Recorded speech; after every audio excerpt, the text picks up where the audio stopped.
بعض روایتیں یہ بھی ہیں کہ سرکار نے فرمایا کہ اگر خلیفہ یا حاکم وقت فاسق اور فاجر بھی ہو جائے نا تو اس کے خلاف بغاوت نہیں کرنی.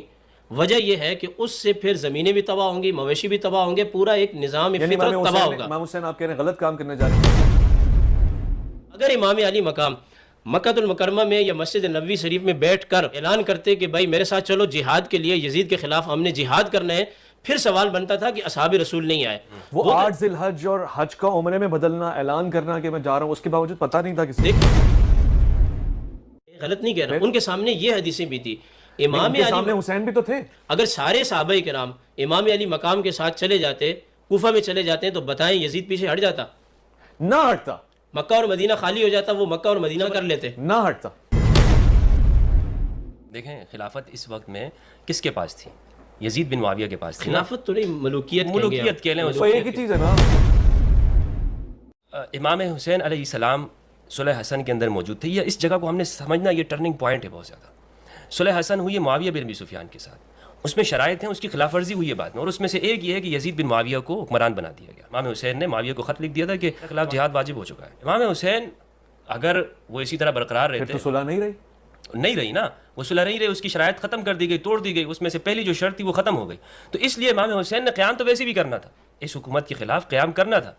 تو وہ پھر معاویہ بن ابی سفیان ان کا انتقال ہو جاتا ہے، تو یزید وہاں پہ جب آ جاتا ہے تو امام حسین نے اس کے خلاف خروج قیام کیا، کیونکہ اس حکومت کی شرعی حیثیت ختم ہو چکی تھی. شرعی حیثیت اس کی ختم ہوتی جس کی بنتی ہو، اس کی بنی کیسے تھی؟ پھر اس کے بعد یہ لوگ جو آج کل صلح حسن کے نام لیتے ہیں، یہ جس روایت کو بخاری کی روایت کو پیش کرتے ہیں اویس بھائی، اس میں آپ دیکھ لیں کہ نبی صلی اللہ علیہ وآلہ وسلم نے فرمایا ان ابنی ھذا سید، میرا یہ بیٹا سید ہے، یہ سردار اور آقا ہے. اور ان لوگوں نے کس کو سید اور آقا بنا دیا؟ سامعین حضرات السلام علیکم. دوستو کیسے ہیں آپ؟ ہم امید کرتے ہیں کہ آپ سب خیریت سے ہوں گے، اور خدا کے فضل کرم سے ہم سب بھی خیریت سے ہیں. تو دوستو آج کا دور ناسبیت کا دور چل رہا ہے. جس مولوی کو دیکھو وہ زیادہ تر ناسبیت کی بات کرتا ہے. کہتے ہیں اپنے آپ کو کہ ہم سنی ہیں، بریلوی ہیں، اور ہم اہل بیت کے چاہنے والے ہیں، مگر جب دشمنان اہل بیت کی بات آتی ہے تو وہ ڈلمل ہو جاتے ہیں. یعنی ہم ادھر بھی ہیں اور ادھر بھی ہیں. دوستو یہ سب سے پہلی بات تو یہ ہے کہ منافقت کی نشانی ہے. یعنی ہم اللہ سے بھی دوستی کا دعویٰ کریں اور شیطان کو بھی اپنا ہمدرد مانیں، تو یہ منافقت کی نشانی ہے. اب رہی ناسبیت. ناسبیت کس کو کہتے ہیں؟ یعنی کہ ایک طرف ان سے جب پوچھا جاتا ہے کہ آپ اگر جنگ صفین میں ہوتے تو کس کے ساتھ ہوتے، تو کہتے ہیں کہ ہم حضرت علی کے ساتھ ہوتے. اور جب ان سے پوچھا جاتا ہے کہ کربلا میں اگر ہوتے، کربلا کے وقت، تو کس کے ساتھ ہوتے، تو اب یہاں ڈلمل ہو جاتے ہیں. کہتے ہیں کہ ہمیں اس کا بھی دھیان رکھنا چاہیے کہ حضور پاک صلی اللہ علیہ وسلم کی ایک حدیث ہے کہ جب ایسا وقت آئے تو تم خاموش رہنا، اور حاکم اگر فاسق بھی ہو، فاجر بھی ہو، تو تم اس کی اتباع کرنا، اس سے جنگ مت کرنا، کیونکہ اس سے مویشی بھی جو ہے مطلب مارے جائیں گے، فصلیں بھی تباہ ہو جائیں گی، انسانیت کا بھی قتل ہوگا. تو دوستو میں آپ کا دھیان کھینچنا چاہتا ہوں، جنگ صفین میں جو واقعہ ہوا اس میں کیا ہوا. اب یہ ایک طرف کہتے ہیں کہ صاحب معاویہ بھی صحابی رسول ہیں اور حضرت علی بھی صحابی ہیں، اب جو ہے ان میں کوئی ایسا ان کے اوپر ہم کچھ وہ نہیں کر سکتے. مگر دوستو جب حضور پاک صلی اللہ علیہ وسلم کی یہ حدیث تمہیں ان کو یاد ہے کہ ایسے وقت میں خاموش رہنا یا فاسق فاجر کے خلاف جنگ نہیں کرنا، تو کیا ان کو یہ حدیث یاد نہیں ہے جو حضور پاک صلی اللہ علیہ وسلم نے فرمائی، اے عمار تجھے جہنمی گروہ قتل کرے گا. باقی گروہ قتل کرے گا، وہ تجھے جہنم کی طرف بلائیں گے، تو انہیں جنت کی طرف بلائے گا۔ تو یہاں کیوں ان کا موقف بدل جاتا ہے؟ یہاں پہ کیوں عمار بن یاسر رضی اللہ عنہ کے قاتل کو یہ فاسق و فاجر نہیں کہتے، جہنمی کہنے سے کیوں قطراتے ہیں، کیوں اس کو جنتی بنانے پر تلے رہتے ہیں، جبکہ رسول پاک صلی اللہ علیہ وسلم کا کھلا اعلان ہے کہ عمار جس نے جو تجھے قتل کرے گا وہ جہنمی ہوگا، وہ جہنمی گروہ ہوگا۔ جہنمی گروہ کس کا ہے؟ معاویہ بن سفیان کا۔ اور مولا علی کے بارے میں آپ نے فرمایا جس نے علی سے جنگ کی اس نے گویا مجھ سے جنگ کی، اور جس نے مجھ سے جنگ کی اس نے اللہ سے جنگ کی۔ اب آئیے کربلا کی طرف۔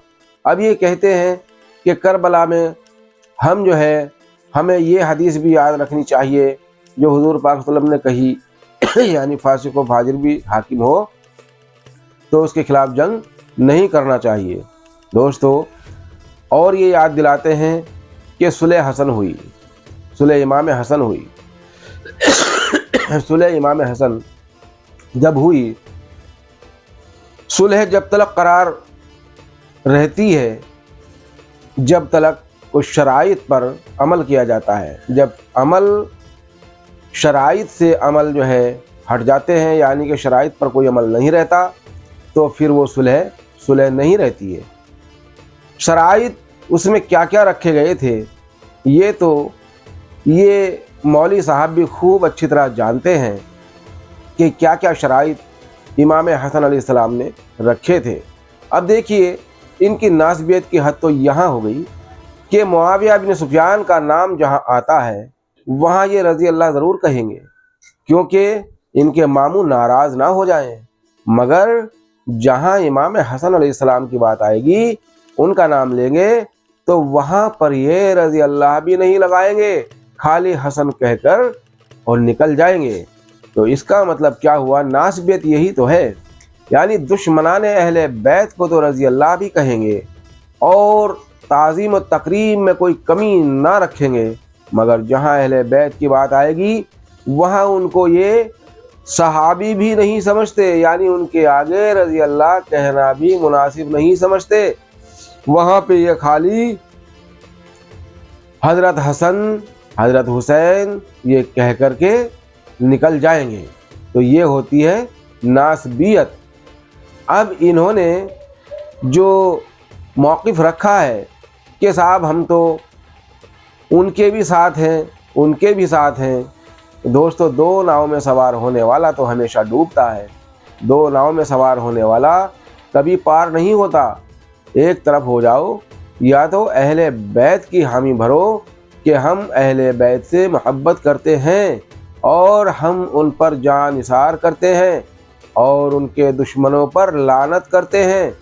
تو اہل بیت کے دشمنوں پر لعنت کیوں نہیں کرتے ہو؟ اگر تم اتنے ہی وفادار ہو اہل بیت کے تو بھیجو دشمنان اہل بیت پر لعنت، مگر تم ایسا نہیں کرو گے کیونکہ تمہیں یہ لگتا ہے کہ امام حسین علیہ السلام جو ہیں وہ حق پر نہیں تھے، یعنی تمہارے من میں کہیں نہ کہیں یہ چور ہے، اسی لیے تم نے کہا کہ اگر امام حسین علی مقام اگر مسجد نبوی سے یا مکہ مکرمہ سے اعلان کرتے کہ میں وہاں جا رہا ہوں، کوئی میرے ساتھ چلے گا، اور اگر اس وقت نہ جاتے تو جب تھے خطاوار۔ دوستو سب کو پتہ تھا، یعنی کہ معاویہ کا کوئی پہلا ہی واقعہ نہیں تھا یہ بیعت کا فرمان بھیجنے کا، اس سے پہلے بھی وہ مکہ مدینہ آ چکا تھا اور بیعت کے لیے لوگوں کو مجبور کر رہا تھا کہ میں نے یزید کو خلیفہ بنا دیا ہے، اب تم سب اس سے بیعت کر لو۔ تو ایسا نہیں کہ یہ بات کسی سے مخفی تھی، کسی سے چھپی ہوئی تھی، سارا مدینہ جانتا تھا کہ معاویہ بن سفیان نے شرائط توڑ دیے ہیں، صلح کا کوئی معنی نہیں رہا ہے اور اس کے ساتھ خروج کرنا اب لازم ہے۔ امام حسین علیہ السلام نے خط بھی لکھ دیا تھا، مگر پھر بھی یہ معاویہ کو بچانے کے لیے یہ ہیلے بہانے کرتے ہیں۔ السلام علیکم۔ دوستو ہماری یہ ویڈیو آپ کو پسند آئی تو لائک کریں، شیئر کریں، سبسکرائب ضرور کریں تاکہ ہماری ہر آنے والی ویڈیو آپ تک پہنچتی رہے۔ السلام علیکم۔